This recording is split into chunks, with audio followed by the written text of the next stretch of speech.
எல்லோருக்கும் நல்லவராய் இருப்போமுங்க, எங்க கொள்கையிலே என்னாலும் மாற மாட்டோம். நரிக்கொம்பு வித்தாலும் விற்போமுங்க, ஆனா நரி போல வஞ்சனைகள் செய்ய மாட்டோம். பாசிமணி ஊசி எல்லாம் விற்போமுங்க, ஆனா காசுக்காக மானத்தை எரிக்க மாட்டோம். நாங்க புதுசா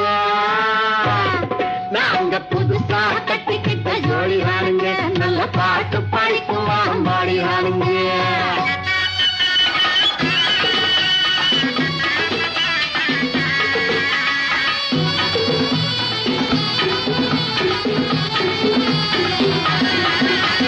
படியரிசி கிடைக்கிற காலத்திலே நாங்க படியேறி பிச்சை கேட்க போவதில்லை. குடிசை எல்லாம் வீடாகும் நேரத்திலே நாங்க தெருவோரம் குடியேற தேவையில்லை.